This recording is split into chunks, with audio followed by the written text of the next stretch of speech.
Class 10th। इससे पिछले video में आप लोगों को हिंदी लेसन 3 1 to 5 क्वेश्चन लिखाया गया था। आज हम लोग 6 लेसन से चलेंगे। प्रश्न नंबर 6 से आज लिखेंगे। हिंदी का चैप्टर 3 है, उसका नाम आप लोग जानते हैं, पहले भी बताया गया है, भारत से हम क्या सीखें। जिसके लेखक है मैक्स मुलर। ओके, तो आज प्रश्न 6 को नोट कीजिए आप।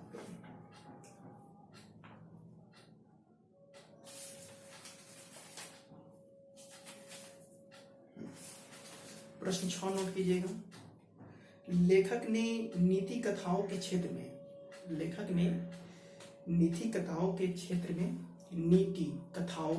में किस तरह भारतीय अवदान को रेखांकित किया है? उत्तर, लेखक ने नीति कथाओं के क्षेत्र में भारतीय अवदान को रेखांकित करते हुए कहा है, नीति कथाओं के अध्ययन में भी भारत के कारण नवजीवन का संचार हो चुका है, क्योंकि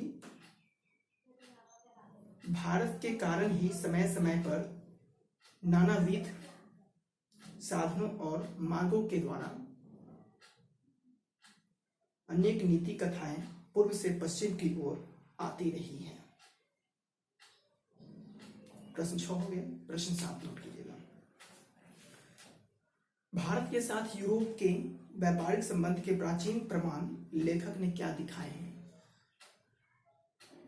ओके, आंसर, भारत के साथ यूरोप के व्यापारिक संबंध के प्राचीन प्रमाण लेखक ने बाइबिल को दिखाते हुए कहा है कि संस्कृत शब्दों के आधार पर मैं इस निष्कर्ष पर पहुंचा हूं कि हाथी दांत, बंदर, मोर और चंदन आदि जिन वस्तुओं का व्यापार यूरोप में होता था,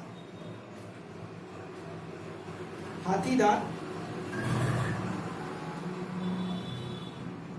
बंदर, मोर और चंदन आदि जिन वस्तुओं का व्यापार यूरोप में होता था, वह केवल भारत से ही निर्यात संभव है।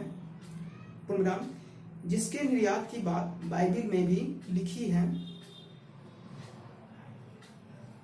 शाहनामा के रचना काल में भी यूरोप भारत का व्यापारिक संबंध था। यूरोप भारत का व्यापारिक संबंध था, जो शाहनामा के अध्ययन से जानकारी प्राप्त होती है। पूर्णविराम, जैसे शाहनामा रचना काल है ना, आपको ये 10वीं से 11वीं सदी का बात है ये, ठीक है, 10वीं से 11वीं सदी का ये शाहनामा यूरोप में भी, शाहनामा के रचना काल में भी यूरोप और भारत का क्या था? व्यापारिक संबंध था। ओके, प्रश्न 8 नोट कीजिएगा। भारत की ग्राम पंचायतों को किस अर्थ में और किनके लिए लेखक ने महत्वपूर्ण बतलाया है? स्पष्ट करें, उत्तर लिखिए। भारत की ग्राम पंचायतों को अत्यंत सरल राजनैतिक इकाइयों का निर्माण और विकास से संबंध, प्राचीन युग के कानून, पुरातन रूपों के बारे में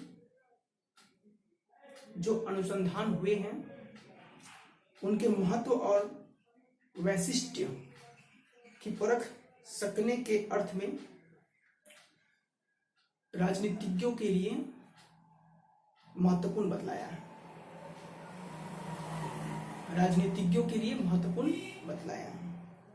प्रश्न 9, धर्मों की दृष्टि से भारत का क्या महत्व है? प्रश्न 9 हो गया। इसका आंसर नोट कीजिएगा। धर्मों की दृष्टि से भारत का महत्व बताते हुए लेखक ने कहा है कि धर्म का वास्तविक उद्भव उसके प्राकृतिक विकास अथवा क्षीयमान, जैसे क्षीयमान ऐसे लिखिएगा,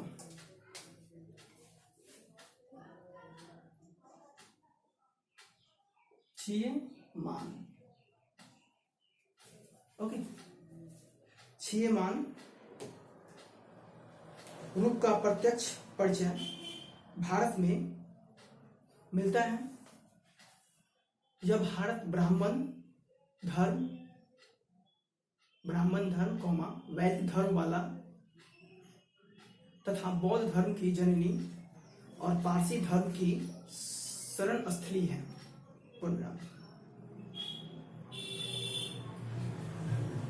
प्रश्न हो गया। प्रश्न 10 में नोट कीजिएगा, भारत किस तरह अतीत और सुदूर भविष्य को जोड़ता है, स्पष्ट करें। भारत किस तरह अतीत और सुदूर भविष्य को जोड़ता है, स्पष्ट करें। उत्तर लिखिए, भारत को जानने की इच्छा रखने वाले लोग जब भारत में अनुसंधान करते हैं तो उनकी जैसी भी समस्या हो, चाहे शिक्षा क्षेत्र में कौमा, कानून बनाने के पक्ष में कौमा, अथवा शासन पद्धति के पक्ष में, उस समस्या का हल खोजने के लिए भारतीय अतीत का भी यहाँ अध्ययन तथा समस्या भी हल हो जाता है, जो भविष्य के लिए भी उपयुक्त है। पूर्णविराम। अतः भारत अतीत और सुदूर भविष्य को जोड़ता है। प्रश्न 10 हो गया। अब नेक्स्ट वीडियो में 11 से लेकर 15 तक चलेंगे, ठीक है। इस वीडियो में इतना है, आप लोग इसको नोट कर लेंगे। प्रश्न 10। Okay, thank you very much.